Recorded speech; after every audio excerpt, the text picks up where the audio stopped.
Welcome one more, my name is Tawess, and well, I decided I was going to get into the whole dice making game.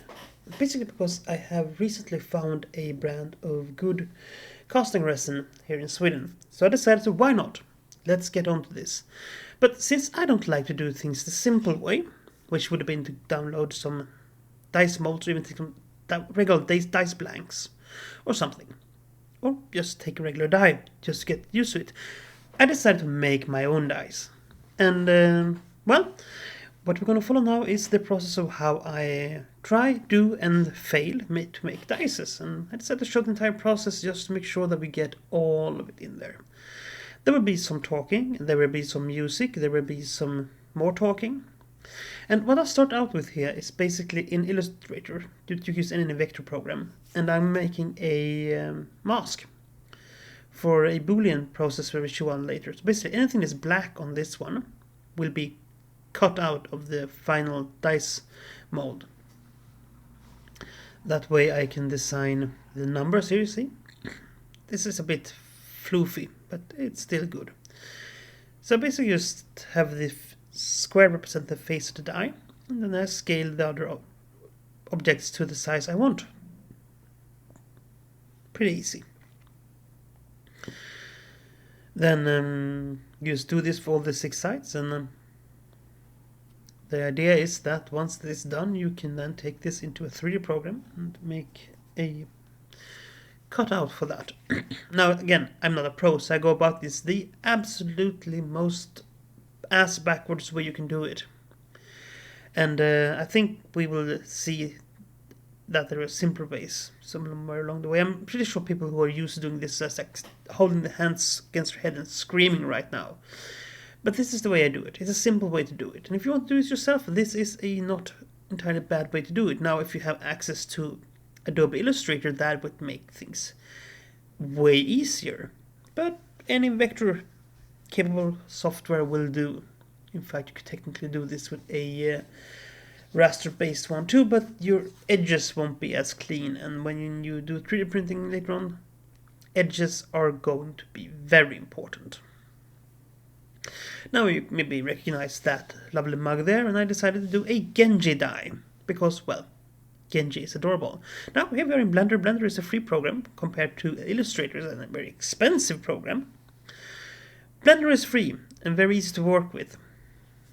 So I just lay out my shapes. And then I realized I had them all in one file, which at first annoyed me, but then I realized, well, that actually works out well too, because then I can just edit them all. I hadn't planned on making them actually individual files that I loaded in, but yeah. So what I did there was simply did a extrude, which is I take a 2D shape and makes it 3D. It's a right click and then extrude the level and just pulls it out. Adjusted height a bit, and then just created a regular cube from the cube menu, the creation menu, and then I simply lay my new now 3D shapes onto the cube, but the cube here representing the die. Now there are options to make English words gone. There are, of course, ways to make a dice 4, 8, 12, 10, and 20. Also, built into the programs, you don't have to steal other people's designs to do it. Now, I could, of course, before go in and make this a soft edged one, but I decided a sharp edged one would be easier to start off with. So, I just place my shape roughly in the middle. It's not all that important. But precision here pays off later. So, and then place my files, I switch around, make sure it looks good. There's a middle line on this one. Decided to use the same thickness for all of them, again, to avoid cutting into each other. If you make them too deep, they're going to cut into each other when you do the Boolean option later on, which is Boolean. Basically, Boolean makes it cut out. Use one shape to make a cut out another shape. And if you get too deep, you're gonna have hole in your dice. And having holes in your dice not particularly good. So this is deep enough. You can see the values at the edge there. Now, later on we're going to discover that I vastly overestimated my ability to polish these dice. But it's not that much of a problem. We're going to get back to that later. But for now, know that this inset idea, it's cool, it looks awesome, but it's difficult. But yeah, what I basically do is I rotate these around, make sure that they are the correct orientations, using this little axis wheel up in the corner, red, blue, and green up there, to quickly flip to a surface. Again, keeping them on axis is good because that makes it easier. So, with all the things set, more or less, we just add the 6 feet. Oh yeah, also need to make sure that they are flipped the right way. You're going to see that later on when I show the die that it's flipped backwards, but it's because I flipped the video because, well, reasons. Anyway, now of course these dice couldn't have been sold because I don't own the font and I did definitely not own the image of Genji on it. So as long as you make these for yourself, this is not much of a problem, but you can't sell them. Now here comes the Boolean. And basically what the Boolean effect does is it cuts out these shapes. You're going to see later on when we have them all done. You're going to make them invisible. You're going to see that they have cut out the shape, the black shape in the die. That makes a stamp. So, quick and easy, right? Actually, yeah, it is quick and easy. And, well, then we lift this, we actually save it as an STL file and then put it right into our printing software. Realize something is wrong. Not able to figure it out. I'm pretty sure you can see what is wrong, but I figure out that, yeah, I left those Boolean shapes. They're still there. Even if they're invisible, they're still there. So I delete them and move it back in, and ta-da! We have a fully functional 3D model of a dice. Now, here comes the fun part. That is trying to figure out the orientation of this one. And I'm just going to show one, because I went through about 6 different versions of this before I got one that actually looked decent. It's a case-to-case basis. It depends on your printer, your software, on a lot of things. What will turn out good? As I printed about 7 different dies. And, well, as annoying as it is, you simply have to try and try again. Not much else to do. But, yeah. There's not much more to it.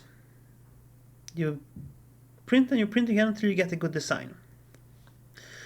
Now, preferably, you would be using a resin printer for this. I have a FlashForge Finder, which is about as entry-level printer as you can get. It is dumb as a rock and about as complex as, well, something not particularly complex. It is a very basic printer. A resin printer would have made the post-processing of this die a lot easier. We're going to see that once we get to the casting part. Basically what you're going to have to do now is clean up the die by polishing and out the wazoo. I'm not going to do that. This is a test for future product. Also, that is not the test. We're going to see. I'm going to show the problems with using FDM printer, solid matter printer, as compared to a resin printer. The die for itself is fairly functional, but as you can see, it has some defects. For example, the lines are not particularly sharp because they're out of focus. But yeah, you can see here they're squiggly and they're not particularly sharp. So what we would do if you would use this as a master, you would have to clean all this up. So it's nice, it's functional, and if you're just going to toss them on your own, it's perfectly fine. So what I do off camera now is basically sit down and sand this one. And this is the pile, basically. The thing with the 2 on there is my mold for the die. It holds the die, and I pour silicone into it, making a contained mold. The die, you can see there are some of the test dies. They really didn't come out well at all. And yeah, there was a lot of work going into that. I wish I could remember. I'm going to put it on the screen, the name of the guy who made this design. It's a German name. It was not particularly easy to remember. So, now we're going to attach the die to that little plug. And yeah, we used a cutting wheel for this. Because we are going to cut the head of a spike. Nail, also called in English. Exhilarating content, isn't this? I'm terribly sorry about the length of this video. If you're still here, I'm surprised. But it takes time, these things. This took me a week to make this thing. And that was because I was focused on doing it. Yeah, so we cut the head of a nail, and we're going to attach it to the plug. I'm going to show the plug part soon. Yeah, you see the plug part is this here. And you attach the die with a spike. This is another test die I did. It has meeples on it. It's adorable. So yeah, we heat the spike up and we push it into the die because I didn't have a drill bit that was small enough. Turns out I should have gone with my initial instinct and found a bigger drill bit instead. And a bigger stick to stick into it. Because, well, that's too tiny. We learn. It's a learning process. And that's a simple hand torch. Anyway, I'm gonna, as I put a link to the guy who made this 3D printed file because it's a really good mold. Once you get used to it, it's a really good mold. You're gonna see later on that it's not entirely basically simple to use. So anyway, we put some extra glue on that because, well, I said this is not gonna be the final masters. They're not polished at all to the level they need to be. This is more of a test run. But I decided to record it and show you the process of failure. Because that is what it is in the end. Spoilers, this is going to be failure in the end. But an educational failure. Right, so now we just push the rod into this one simple. Yeah, there's the big drill bit. Yeah, again, planning, turns out, is a really important thing to do. I didn't plan this stage out. But we figured it out in the end.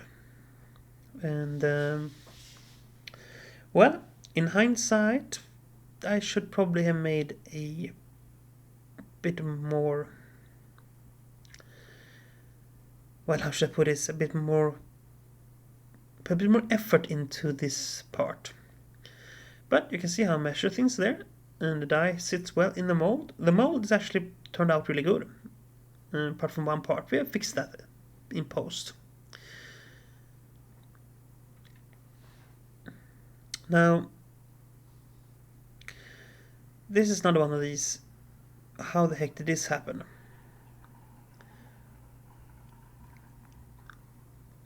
I also started to have a distinct love for UV resin as a substitute for superglue, which we are going to see in a little second here.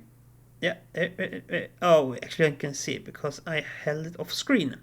Sorry about that, but yeah. There's resin bottle and there's the UV light, and I simply realized I had it off screen, so, well, there we go.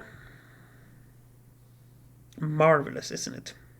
I think it's marvelous. It's a kind of fun thing, actually. But yeah.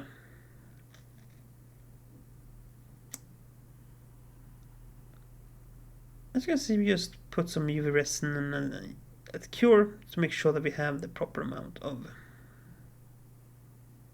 things. You'll see my wonderful baby hands. I have tiny hands.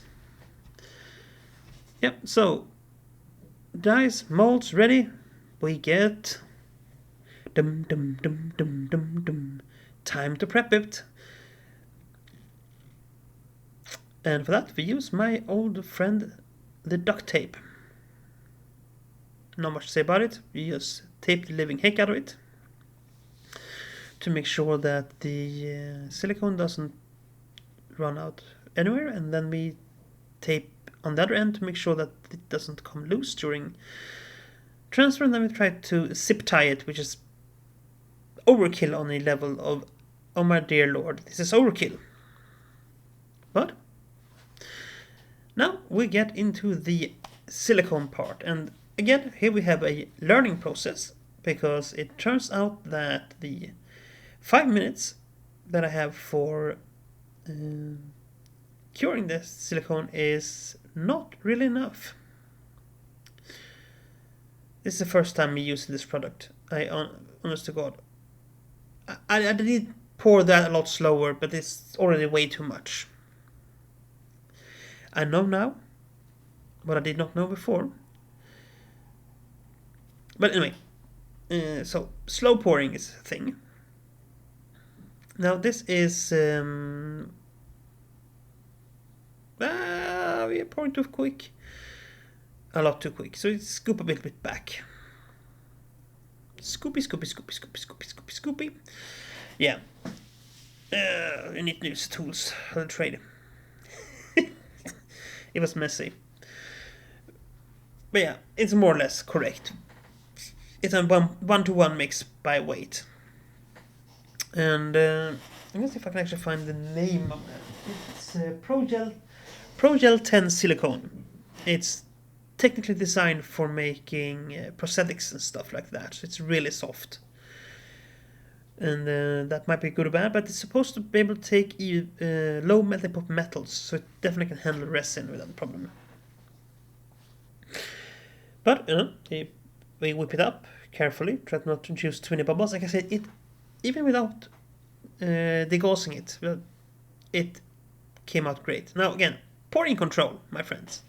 I pour this way too quick, and well, both way too quick and way too slow, because it should have been less in the cup and, well, poured slower.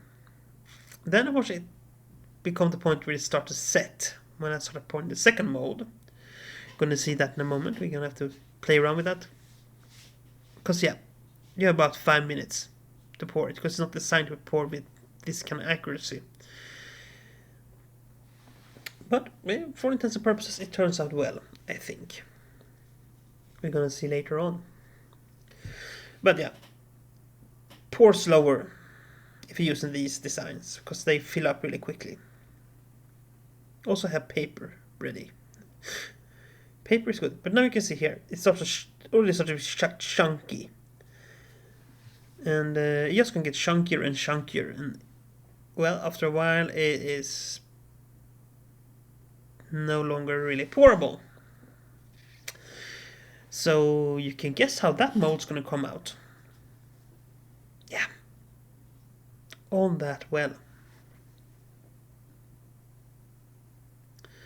Here you can see now it's starting to thicken up properly. Let's get chunky. Chunky. But I can tell you, beyond that, it's really good silicone. It came out really, really soft. Really, really nice. That was me dropping a bit of resin I've been playing with. Terribly sorry about that. But yeah, we should not have tried to do 2 molds in one go. Again, we learn things.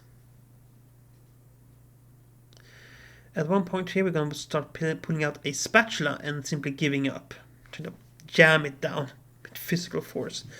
Yeah, you see now it's basically not pourable anymore. It is what it is. Here comes the spatula.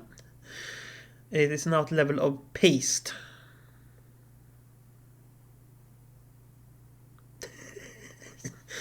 That's desperate man desperately trying. And that's a desperate man actually giving up. And jamming another dice in there. Another trial dice in there. That mold did not come out well, I can tell you. So, unmolding. So this is my test mold, just to see how hard / soft the not resin, silicone is.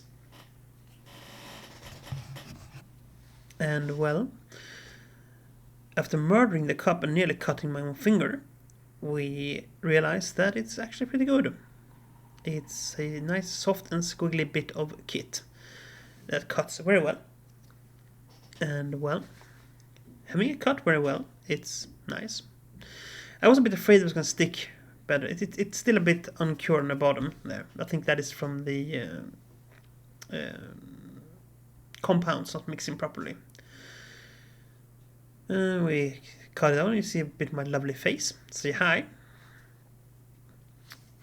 And well, we now feel confident enough to start pulling out. And we knew this one was going to be a failure because, well, I think this is the mold where it gunked up on me. Cutting, separating, no, not separating at all. For a short second there, considering using the X-Acto knife as a leveraging tool, until I realized that was a really bad idea. Cleaning off a bit of gunk on the top, and well, then in essence reaching a level where I was soon to give up. Then remembering I actually have a prying tool used for 3D prints in the cupboard. But yeah, I managed to get this one open, and as you can see, it is gone. Properly gone. So we tackle the next one. I know this is going to be like, because I realized that I didn't have enough. Yeah, I didn't have enough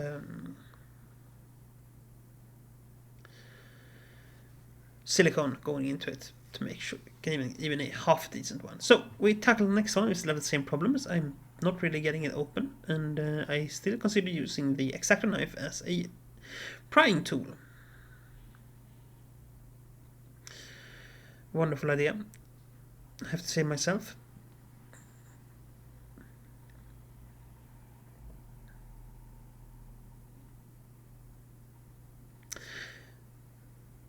That's where we go and fetch a proper tool for this kind of job.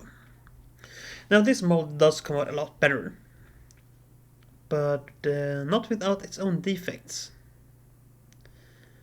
There you see, now we got a good tool going, and that's a very satisfying thing, by the way, when you like it cracks open. As you can see, this was fully formed. We start cutting it along a natural seam line it has, and since we use these molds that put pressure on, you can actually don't have to do a zigzag pattern. This one you can use a straight cut because it will go together so well anyway, because there are small guiding nubs in it. So when you close it up, it guides into the correct position anyway. That's very nice.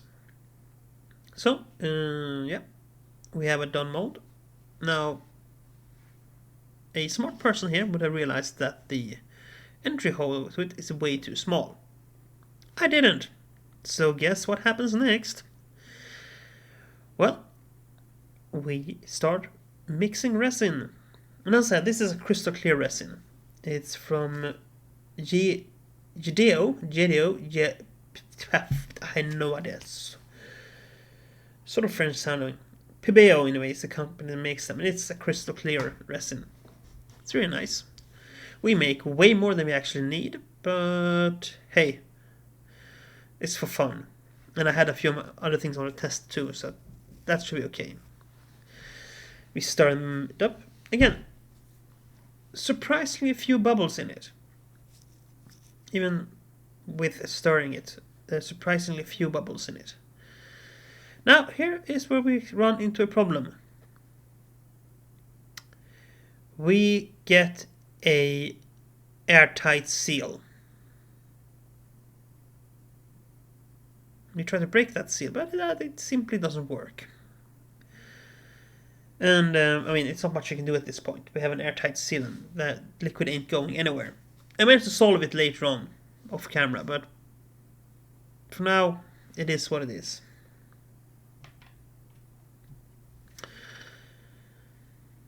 So yeah, beyond that, let's say the mold works very well.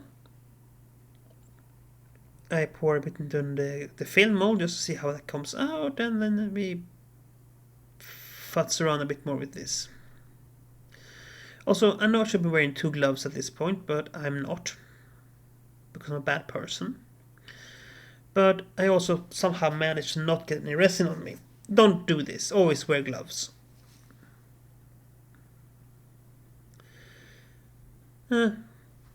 Basically just let that one sit for now. I tried to see if I can will the liquid down, but it's not working. So if you're using this mold, make sure you use a thick enough attachment for the dye or whatever you cast in this. Because if you don't do that, it's going to create an airtight seal and not go anywhere. That I think is pretty bad. But I mean, this is a first try, and if you compare the Sophie Toffiee mold, which I'm pouring into right now, to the one I have over there, you can see this is about the same consistency. So this silicone I'm using here works perfectly for UV resin too. So we set that aside, clean up a bit, and then wait 24-ish hours. Ta-da! We are now 24-ish hours later.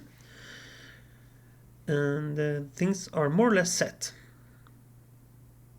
And as you can see, it comes out absolutely gorgeous. I mean, these at least. My masters, of course, weren't polished fully, so they are not going to be as pretty.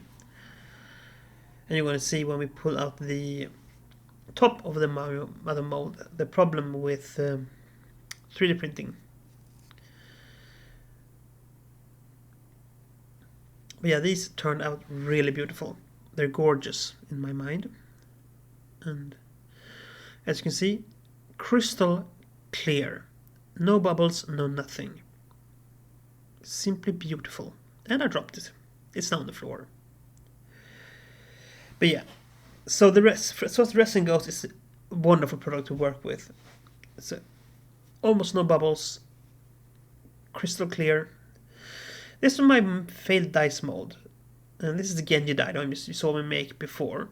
It did not come out as well as I was hoping for. Sorry about that. But I'm going to see here in a little bit that it actually looks good for being what it is. I mean, if you just imagine that thing polished up properly before it went in there, and also being a complete die, it's not bad. It is not bad at all. But yeah, when you're using a FDM printer, you need to do so much more prep work on it to make it good. Now, let's open the disaster case number 2. And at this point, I was pretty much resigned to the fact that the thing was done. Broken, finished, finito. And, well,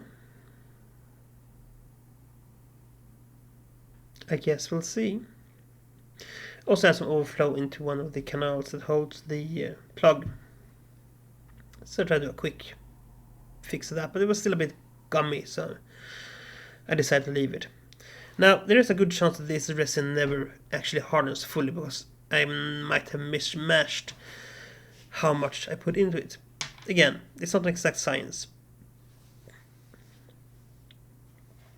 Now, here comes the problem. I see already there are no dice in there. No nothing. But the plug came out nice. And we're going to keep that for later to do some polishing work on, just to try different polishing techniques. And I hate trying to do this because the camera is over my one shoulder and trying to figure out where the camera is in relation to everything else. Horrible.